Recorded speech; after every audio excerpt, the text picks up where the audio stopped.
Recorded Future. They help security teams make more confident decisions faster. Recorded Future's technology automates broad collection and analysis of cyber threat data and delivers the rich external context you need to understand alerts and emerging threats. With real-time threat intelligence from Recorded Future, security teams respond to threats 63% faster and find undetected threats 10 times quicker. To get started, go to recordedfuture.com/Security Weekly and sign up for the Recorded Future Cyber Daily. Every day, you'll receive an email with the top results for trending technical indicators, cyber news, exploited vulnerabilities, suspicious IP addresses, and more. Subscribe today and stay ahead of cyber attacks.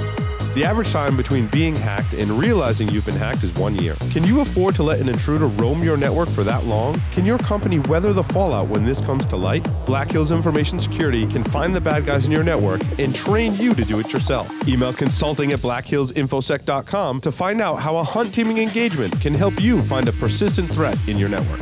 Endgame's converged endpoint security platform is transforming security programs, their people, processes, and technology with the most powerful endpoint protection and simplest user experience, ensuring analysts of any skill level can stop targeted attacks before information theft. Endgame unifies prevention, detection, and threat hunting to stop known and unknown attacker behaviors at scale with a single agent. For more information, visit endgame.com. Welcome back, everyone, to Paul's Security Weekly. As the advertisement said, I forgot to mention it. You can go to recordedfuture.com/Security Weekly or securityweekly.com/recordedfuture. Either one works. Recordedfuture.com/Security Weekly. Get all of the information about Recorded Future and snippets from the show and all kinds of things like that. But also the browser plugin. We forgot to mention where they get. I just searched the Google Chrome store. Right, it's in the Google Chrome store or in the Firefox store. You can get it for either one of those. There you go. And I should also mention that we are going to be at RSA, so if you want cool socks, you should stop by our booth. These same socks? Like those socks, you should stop by our booth and get some socks and also learn about the product. Right. Booth 661. Socks that you wear, not a security operations center. Right. It'd be really interesting if you were giving those away. But Secure World Boston is hosting their 15th annual conference, March 27th through the 28th at the Heinz Convention Center. Security Week listeners get $100 off the conference by visiting secureworldexpo.com and using the the discount code even, Security Weekly. It doesn't work. I mean, you could use Security Weekly for your security code, but it probably wouldn't be very secure. Of course, OSHEAN is hosting Rhode Island Cybersecurity Exchange Day on March 13th at the O'Hare Academic Building at Salve Regina University in Newport, Rhode Island. You can go to ocean.org/events. And speaking of OSHEAN, we've got Dave Marble. He's the president and CEO of OSHEAN. And Dave, I want to start and talk about OSHEAN and some of your background and all of the acronyms that are in your bio, because I know what they mean, but a lot of our listeners probably don't know what they mean. And I think it's a really interesting story around a few of them. So let's start with OSHEAN. Well, OSHAN's an acronym. It is. Right. And we had to actually change the name of the company because it was too long to say. It was Ocean State Higher Education and Administrative Network, right? And I always say that we're weird. Like, it's a weird thing because we're a nonprofit, but we're a nonprofit with 600 plus miles of fiber and this kind of huge IP network, and we have 160 members of our nonprofit little fiber network that we have, right? I wouldn't say it's little at this point. But that's from Brown University to Lifespan Hospital to Care New England to, we have 15 universities on our network. We have pretty much all the K-12s and libraries in the state. We have most of the. So Dave, just to put that in perspective for our audience members, Brown's the largest university in the state, Ivy League school. Lifespan is the largest employer in the state, I think, after the state, which we'll talk about that. Well, find me at RSA and we'll have that conversation, right? Largest in the state is relative when we're talking about Rhode Island. When we're talking about Rhode Island, yes, we agree with that. It is relative, yes. But yes. you know, with when you look at it from a network perspective, it's pretty awesome, right? And so we a few years back got a $32 million grant to build sort of the next generation fiber infrastructure in the state. It's all 10, 100 gig, fiber backbones. But obviously, over the years, what we've done is to now utilize it by putting IP services on top of it, and now security services on top of it. And Dave, it's not just the internet; it's also Internet 2 as well. And that's it's a really important point. So Internet 2 is the global research and education backbone now that all operates at its base rate at 100 gig all over the world. A lot of people don't know there's such a thing called Internet 2. And what a lot of people don't realize is right? that the first gig connections, 10 gig connections, 100 gig connections likely were on Internet 2 before they reached the public very much internet. so. And we just actually did a 400 gig demonstration at Supercomputing 18 in Dallas, 400 awesome. gig from Chicago to Dallas. On fiber, and so we're always pushing the envelope, and so the network is, even though it is Rhode Island, I get that, but it's pretty strong. And the thing that's neat about it is it is kind of a private network / public network.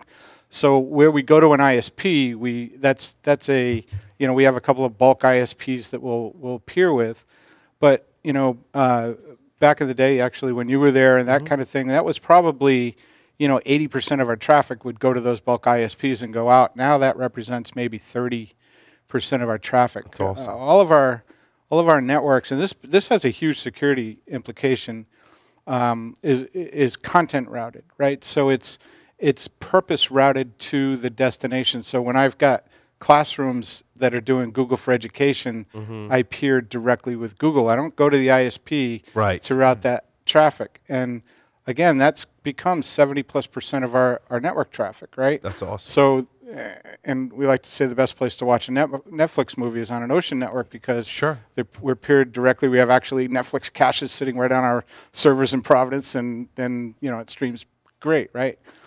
But what that does is that challenges you to then treat each application individually from a security perspective, because they're going to these, now they're becoming, with cloud, primary destinations of primary application traffic that runs, it's not on the desk anymore in the data center that's local, right?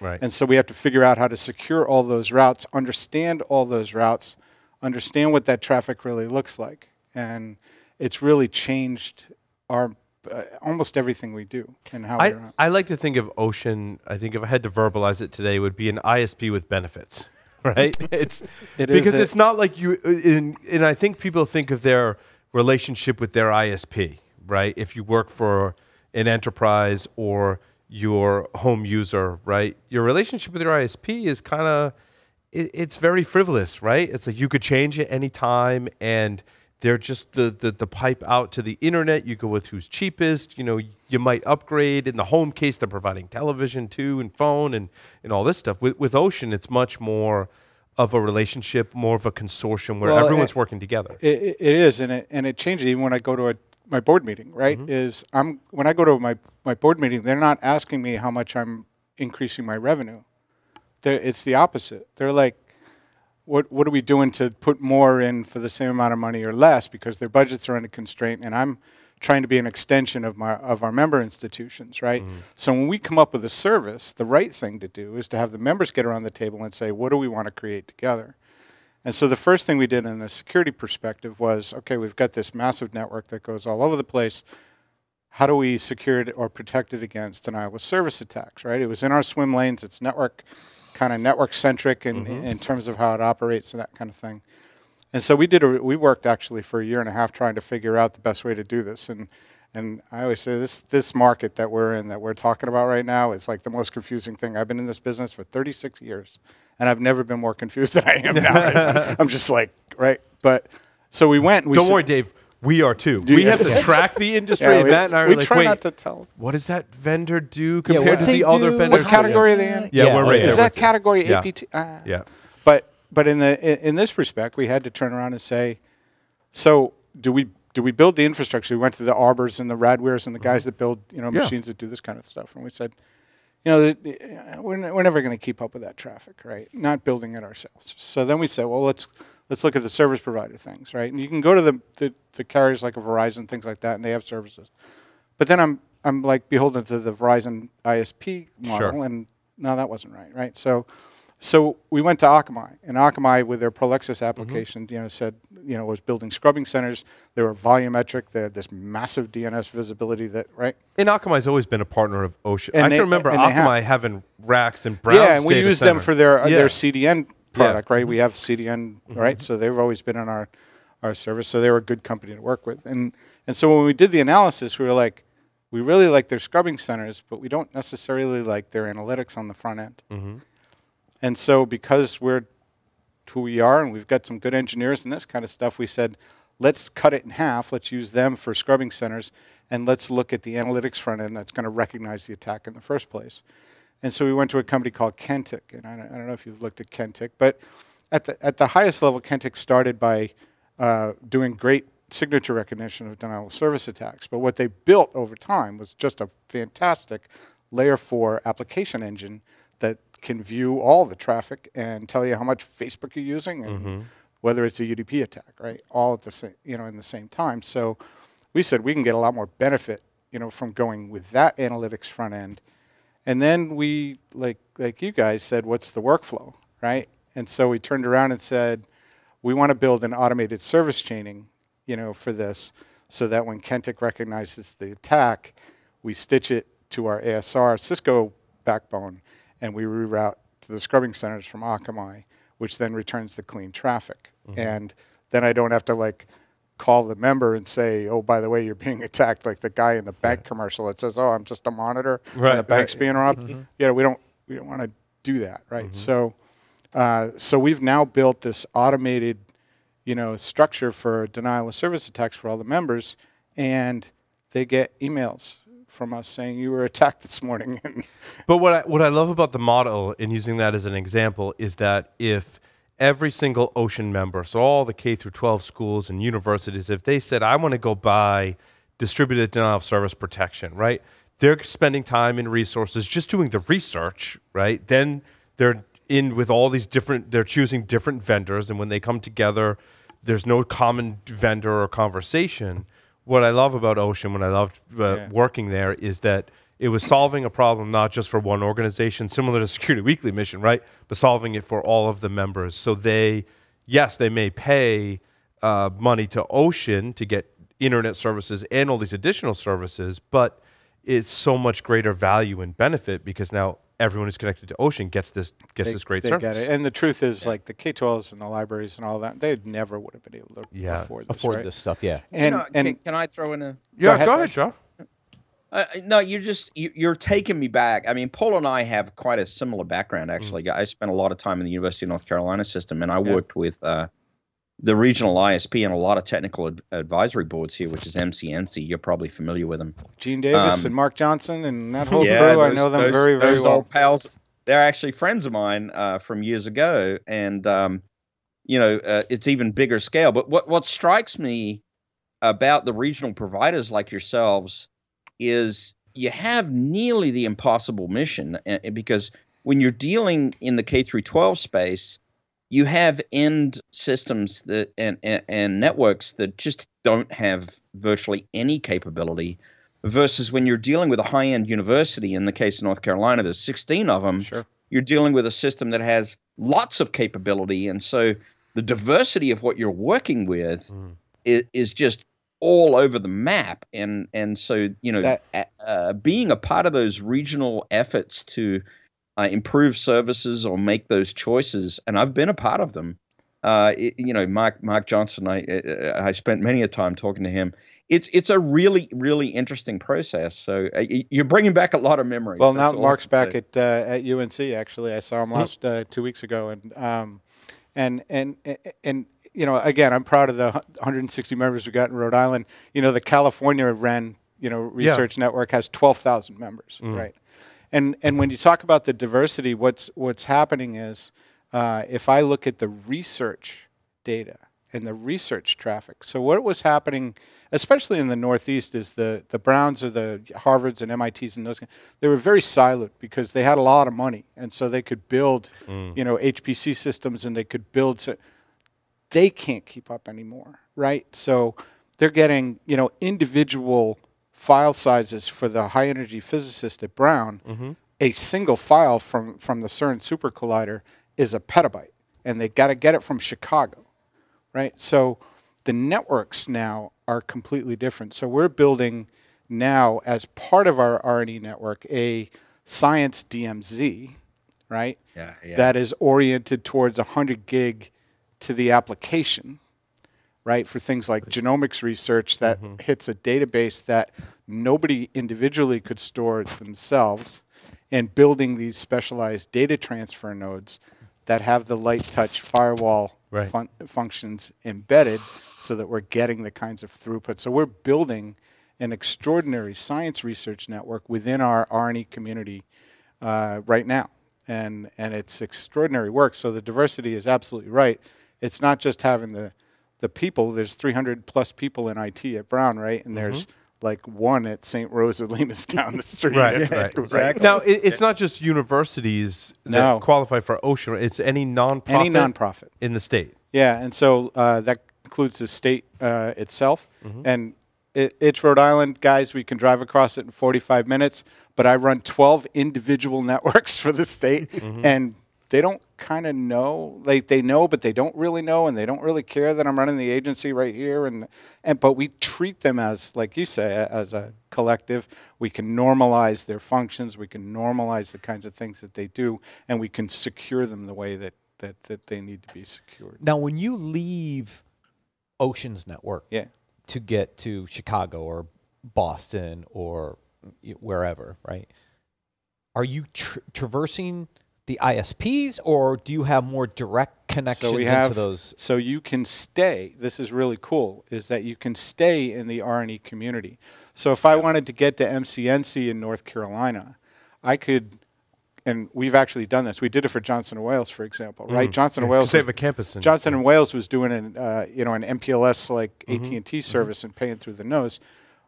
I called MCNC and said, give me a lateral to Internet 2. I have access to Internet 2, and we made it that sort of private R&E community between the two, and not only saved them a ton of money, but the POP in Boston is a big hub. What's that one's called again? Is that Northern Lights? The Northern Crossroads. Northern Crossroads, yes. And that's a gigapop that's run by MIT, MIT, Harvard, and BU as a collective. And we work with them all the time. We also run the Northeast Regional Network, which is a fiber network that goes to Springfield and Hartford and Boston. And that's NEARIN, right? NEARIN. Yeah, so explain what NEARIN is. So NEARIN is a fiber footprint.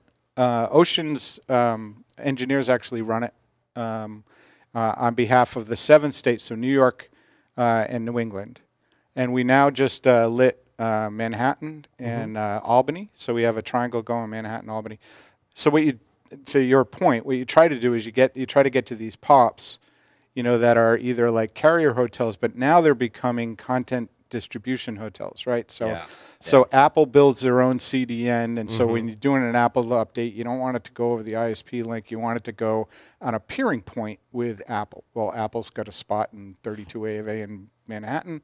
We peer directly. It doesn't have to leave our network. So when all hundreds of thousands of students come in the fall and they need to do Apple updates, it's not traversing the public internet. Yeah. And it helps our members because if we can keep it on our network, we don't charge ISP prices, right? We keep that traffic.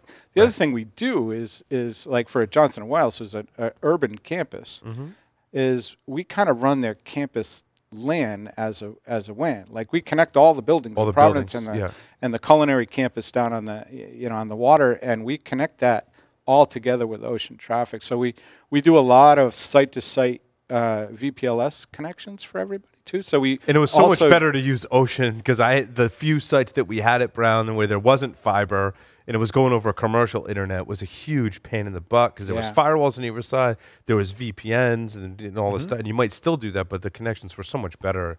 Yeah, and now we can run a private connection directly into Ashburn to get to AWS and Azure and that kind of thing. So we've got it all. We try to keep it in the community. That way we can run it at the speeds. But we can also put the security and the analytics on the payload, right, that we think is necessary for that payload. No, Dave, what is the go ahead, Lee. Go ahead. So with all the interconnections and stuff you're working on, how are you keeping it, under control? I grew up with a network known as ESNet, which you've probably heard of. And at one point, we they are didn't very just have close with stuff in ESNet. California, but they were like all over the world.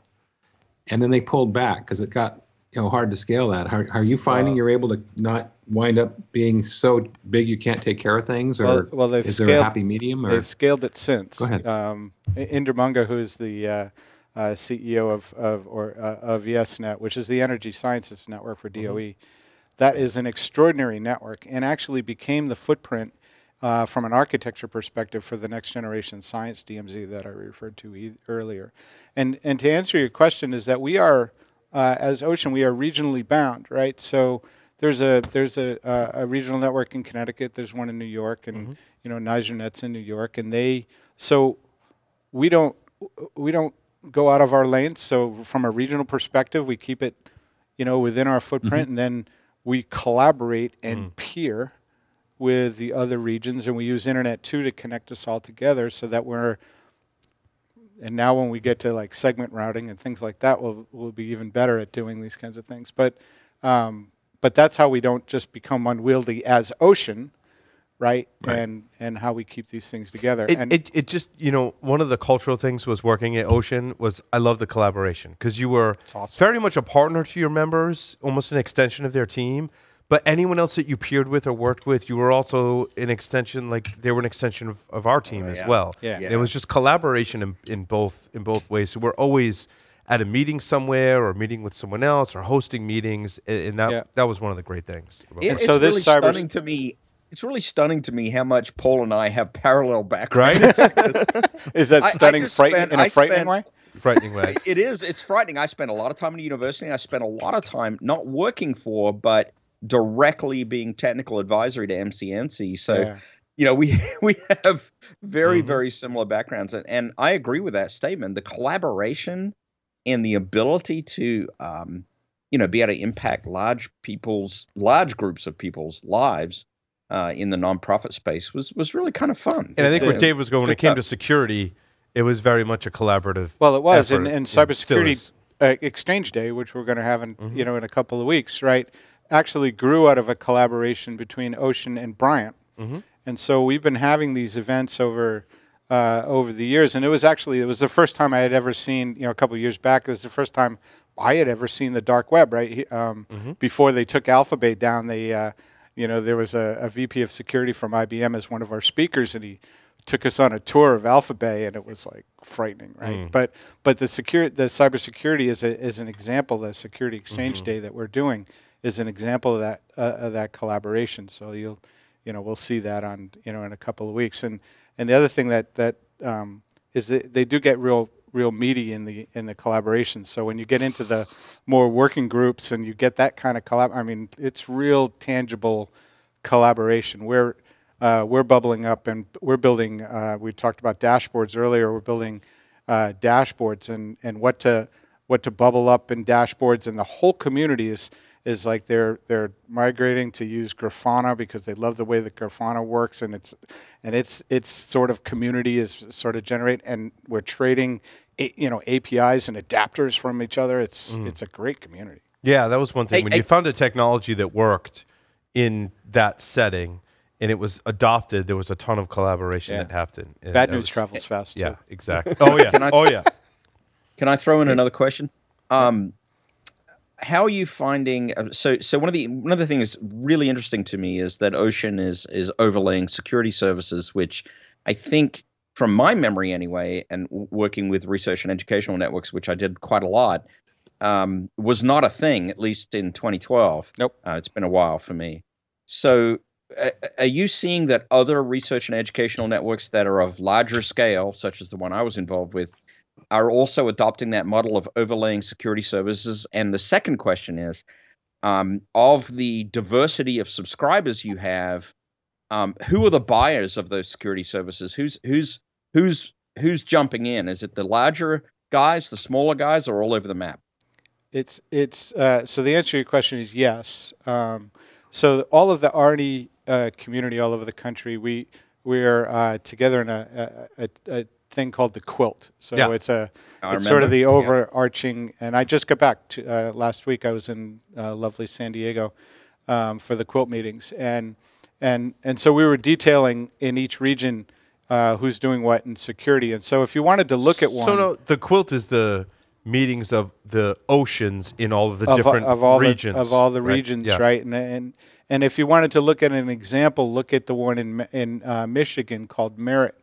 And Merit is probably the leader in the R&E community for security services. They do CISOs for hire, kind of thing. They'll do the temp CISO stuff.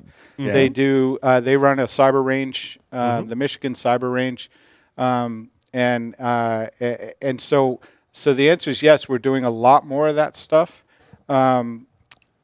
We're always individually trying to make sure that we're staying within our own swim lanes, and that's why I said we don't pretend to go deep into especially the endpoint stuff, because endpoint at Brown is very different than a Google Chromebook at Providence, right?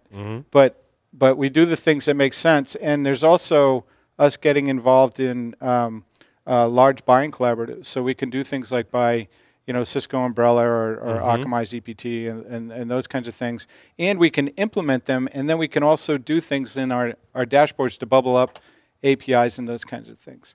And the other thing is that we, in the smaller markets, right, the K-12s and the libraries and the smaller guys, I mean, we run all their firewalls, we run all their web filters, we run all that stuff as a hosted service, and so in fact, we just upgraded our entire firewall systems to Fortinet. All of the schools in the state or the districts have their own context for their firewalls that they can manage individually inside the Fortinet system. But you bought, the nice part is you buy something like Fortinet, not just as one school, but as a collection. We buy it on behalf of everybody. And what we do from a school perspective is we bury the firewall, the web filtering. We use a company called iBoss for the web filtering side of things, and the DDoS protection into their IP offering. And so they get all of that paid for by E-rate, which is the way schools get their technology paid for in schools. If you were to unbundle that, they wouldn't be able to get the security services that we can provide because we put it all in our service, right? What about the bigger guys, the bigger universities that are probably BGP peered with you, maybe even multi-homed? Are your security services attractive to them, and in what sense are they? Well, they are, especially especially even the smaller, call it the DDoS service, which I keep saying is low-hanging fruit. It still would have cost them a lot to do that, right? And the truth is, even with a larger university, we can buy better than they can on a number that we buy VMware better than they can, which is really interesting because of our larger collaborative buying capabilities, right? So, so we do implement those services, and I wouldn't say obviously that we do as much like managed firewall stuff that we do with the smaller ones, right? Because that's so you're giving them. Would it be true to say that you're giving them purchasing power more so than maybe implementation services? Well, we also provide all their physical infrastructure at the fiber level and access into our network and how they route between all their. That's a given. Yeah, right? We do all that and their access to IP services, and peering points and all that kind of fun stuff. So in that case, there's a couple different IP service levels. Yeah. Right. So you have one that's got everything kind of bundled in for the K-12s. Yeah, for the K-12s. And then for the larger universities where they might run their own firewalls, that's kind of a separate price point. Yeah, you unbundle it. Yeah. And new things like in the larger universities, we're geared more now to doing these research flows. So there's a whole thing called data transfer nodes now, which how do you transmit a petabyte file across the network? And the research community has built these boxes called Fiona, and you can now buy them on a Dell SKU, and these 100 gigabit data transfer node boxes that does the caching and data forwarding and that kind of thing. And you can take open source software for the workflows from companies like Globus and load them on these boxes, and you can do these massive science DMZ networks. And a lot of this did come out of ESNet, who was mentioned before, but that's now proliferating around the country. And I'm actually on the founding steering committee to build it into the Northeast, because most of it started in the West for whatever reason, and now it's starting to come back east. Some of it has to do with us, Swamp Yankees not wanting to share anything up here. But I was going to say you probably volunteered. I mean, Geoff can attest. It was a great experience because even almost 20 years ago, you were talking about moving in massive amounts of data across these networks. God, yes. That back, today we might have some of this available to consumers. 20 years ago, that wasn't available to consumers so much unless you wanted to spend a lot of money. So it's a great opportunity to understand how to push the boundaries of technology to allow the researchers to do their jobs, right? The other nice thing was, when we talk about OSHEAN as a partner, I learned so much from the meetings that we had with OSHEAN, because we'd bring in a Tim Rue, network engineer from OSHEAN, who I worked for, is awesome. And then at the time, it was Atreon, right, which is now Carousel, Jason Albuquerque, right? So we'd bring in people from Atreon. And then we'd have people like John Elliott from Cisco, who's one of the most brilliant Cisco engineers I've ever met. And we'd have meetings about networks and security. And that experience alone was just really awesome, because you get to collaborate with all these really smart people that are solving these really hard problems. Yeah, I want to jump in and make one more comment, and that is I really wish that Mark Johnson was with us tonight from MCNC, and Paul, maybe we should make that happen. Yeah, absolutely. Yep. Because Mark is just perfect guy to have this conversation as well. Well, I headed a panel last week in San Diego, and Mark was on my panel. Mark is not actually at MCNC anymore; he's actually at UNC. And I didn't know that. Yeah, and Mark was working with a bunch of collaborators to. The best way to say it is to the Energy Star thing that goes on a washer and dryer, is that they have this idea that we need this for the new networks, right? Is it going to be a secure network that you're plugging into, right? Are you going to have certain characteristics of that network? And as examples, in the R&E community, we're doing things like routing security and following the Manners program. So, we're working on BGP hacking, hijacking BGP hijacking things, and putting those into our network. So we're following a lot of stuff that we'd love to put on a little label, right? That you could put on your internet has these kind of health characteristics. Network, from a network perspective. Security certified. Exactly, right? Right. Very nice. And Mark's got a whole presentation on that. It's really great. It's awesome. So that's good. I should. You know what? I'll even reach out to Mark and put him in touch with Sam. We'll see if we can get him on. Great guy. So I remember a while ago talking to the ESNet folks about their routing, and they had to structure the network differently to handle those petabyte, terabyte files. Is that still a thing? And does it have any impact on the traffic we route daily? That we're not handling that big stuff. It's huge. ESNet is as strong, if not stronger than ever. The technologies that they're pushing the envelope on. So I think this is Gen 6 of the ESNet network. Sounds right. And ESNet is a customer of Internet 2, right? But 30%, right? It's huge traffic, and they've been a thought leader in bringing those technologies on how to do these into the R&E community as a whole, right? And so they've gone from what was sending a 100 gig file or across a 100 gig network for a large institution down to these Fionas. They have Fionets that run at a gig, right? That optimize the traffic for that science flow. And treat that in a science DMZ architecture, and that all really came from ESNet. That sounds awesome. Yeah, it's fabulous stuff. So when you've got your universities that have researchers consuming those big files, I think you may have answered this, versus people just planning to do office computing, do you do a bunch of segmentation, or does the Fiona DMZ model do it? So Brown runs, over our network, Brown runs a science DMZ, right? So it is, it is a partitioned, if you will, science-oriented, and the interesting thing about these science DMZs that are building up all over the country. And that's new, because that wasn't there when I was. No. This is all new, and again, it's an outgrowth of the pioneering work that ESNet did. But these science DMZs, not everybody in the universities, even in the research community, know that they should be using it. Right. So one of the things that we're finding out is that when using these Kentic analytics, that I can look at science flows that are embedded in commercial traffic, and I can go back to the IT guys and say, you might want to go talk to this researcher about getting that out and putting it on your science DMZ, because now we have visibility to all that traffic, right? Oh, that's really it's cool. really interesting. Yeah, that's right? nice. So cool. Yeah, I remember last that question I model. had is, what does failover look like anymore? Well, failover at the optical level is 50 milliseconds. It's extraordinary. So we have various, depending on the type of service that you want, because we can run, we can run a wave service. We can run, and so our optical backbone's all 50 millisecond reroute. If you have a layer 2 service, we can have primary and protective paths with fast switchover. If you run a BGP route service, it'll operate as a BGP bounce and take the time that BGP will take. And that was the nice part about being such a close partner to your ISP, is you could do things.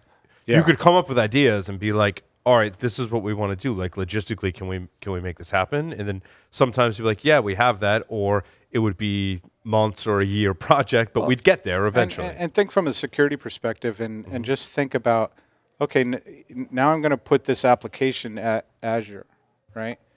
And it's going to be in Ashburn. And it's going to have a latency characteristic, and it's going to have route characteristics. Do I run that at layer 3? Do I run it at layer 2? Do I need a wave? Like, how do I do all of that, right? And how do I instrument it? Because when it was under the desk or in the data center, I didn't instrument it to be remote, and I didn't secure it to be remote. So that changes everything about how you're now thinking about your traffic. Not on my servers anymore. It's on someone else's. It's not only not on your servers, it's not in your data center. 1,000 miles it's away. Not here. Yeah, exactly. Right? And for a lot of that was. Go ahead. To me, just to throw in a comment there, that was the interesting thing about the time period I departed, which was mid-2012, that I was working with my regional ISP to say, look, you need to start linking up peering relationships with your Google and your Microsoft and so on, because we need to get close peering relationships because of the size of the application. We're running the size of the data flows. And it's really cool to see it come to pass. At OSHEAN, I'm sure it has a lot of the other RENs come to pass as well. I'm curious about that. Go ahead. On the peering agreements, it used to be in the Wild West of the internet, everybody would peer with everybody else, but a lot of companies have really restricted who they peer with now, or they charge you in order to peer with them. Have you seen any pushback from anybody on your The peering good news agreements? is that we're big enough. Okay. Even OSHAN, right? Even here in Rhode Island, is that we're big enough and we're recognized. Okay. From a community perspective. And what used to be, they'd say, peering. I have a very more distinct definition of peering, because I'm peered with Hurricane Electric too, right? But that's not my definition of peering. Peering with Google means I'm going in their front door and I could run a layer 2 circuit if I wanted to straight in. Right. That's a different kind of relationship, and they're all open to the R&E community throughout the country to doing those peering relationships. That's really good. With Google's example, I think since I left the academic environment, that many schools, one of the things that happened as soon as I left, I think, was that switch over to Google for email, right? And I ran SendMail, and we ran mail servers when I was at university, and it was a horrific experience.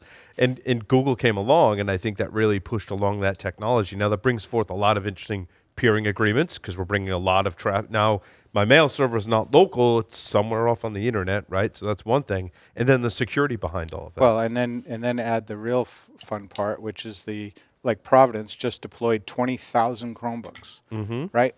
Right. So now you've also got the security, and how does that Chromebook, whether it's in the school or at home, get added to the mix of the security for that school and that app, right? It's a whole new thing. And when all 20,000 update at the same time. Yeah, I think Google was one of the first peering relationships I actually pushed MCNC for. I literally wrote them a letter and said, this is what's happening, and it's real, and I think the business case could be made that you'll save money because you're upstream to whoever's routing to Google it's probably costing you more. Well, and and that's absolutely true. And it turned out to be exactly the case. Once the relationship got worked out, I can't take credit for it. I didn't do the work, but the guys in MCNC did. And yeah, I think the Googles and Apples and Microsofts of the world also, when it comes to research and universities and academia, they want to be in there when the students are in college doing the research. Oh, it's a win-win, right? Well, but I will tell you is that they didn't get it. Right, initially, right. Especially Microsoft. Yeah, right. They so were Microsoft, the latest. Microsoft, when they came up with Azure, they had a separate sales force that was selling VPN services to get to Azure. Right, they had no idea what they were doing.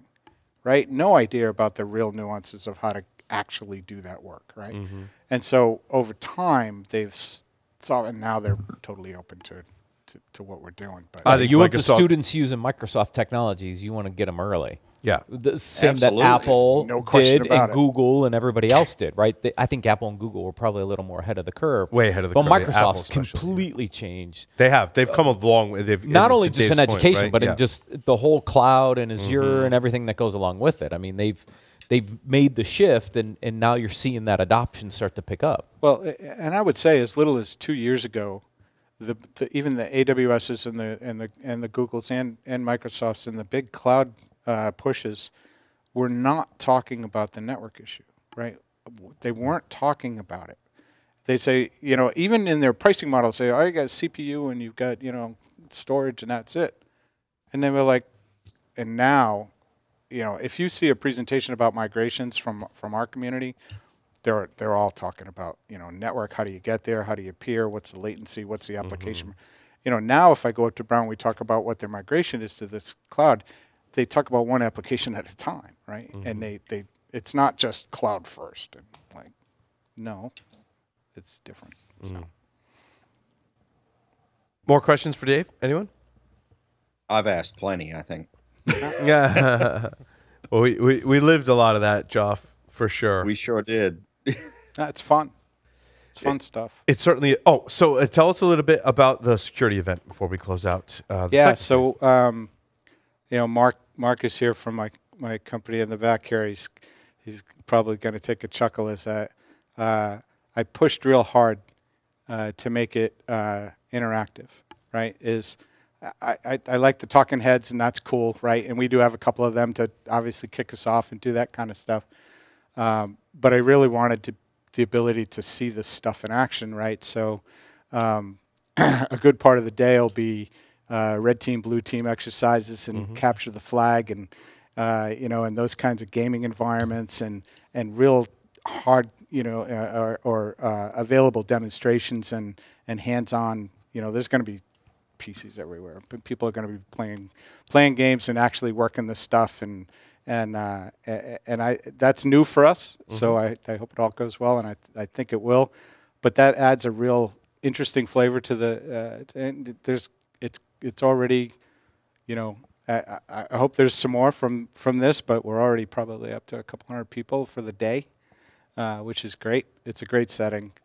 Newport, the Pell Center at the Mansions. If you've never been to Salve, it's a fabulous spot. It overlooks the water. Overlooks the water. Yeah, it's just a great place, and we're all going to be there. I mean, it's again, this event has some cachet from the years gone by, and it's always a great event. We always have a real diverse, because this business, you can talk about a lot of different stuff, right? Last year we had lawyers and insurance people arguing with each other on the stage. Oh, that's always fun. Oh, that's great. About whether to use the word policy versus, program in your documentation. That's almost like popcorn sport, right? You sit back, you grab. Right. Yeah. Fantastic. But there's always a wide diversity. So this year's no exception. And it's going to be fun. Good event. It's awesome. Yeah, I'm looking forward to connecting with a lot of people locally I haven't seen in some time. Yeah, so. you'll know everybody. I worked in probably for almost 8-9 years in that environment. So yeah, it's good. So Dave, we gotta ask you the 5 questions. I didn't. In fact, when I heard you say them, and then I'm like, you were sweating. You're like, he's not going to ask me those questions. I also didn't remember what you said. It's all right, Dave. There's what? There's no it's wrong. like playing get it. along with Jeopardy. Nothing happens if I get them wrong. No, there is no wrong answer. There's no No. wrong Yeah, answer, there's no and one wrong of the or right. questions is multiple choice with only 2 possibilities. So, I mean, they're pretty easy questions, Dave. All right, All right, you ready? I guess. Alrighty. 3 words to describe yourself. That's I- one. Laid back, and you can use them individually. So laid back. Either as one or with a hyphen. Yeah. Either- We're pretty and- loose on our rules, Dave. and so- fun. Individually and hyphen. That's 3. Go. That's right. Yeah. There you go. Because laid's a good one.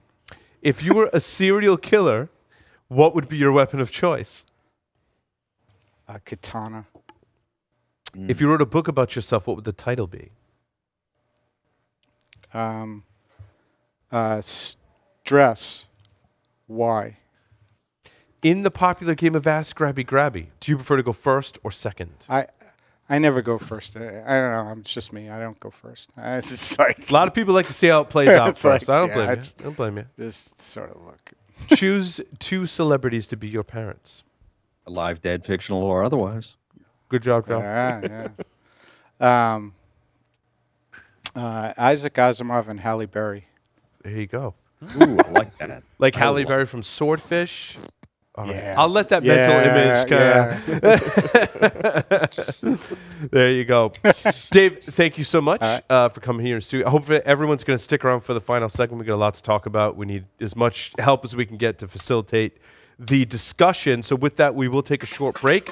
Come back, ocean.org/events. Make sure you register. We'll be there, so you should too.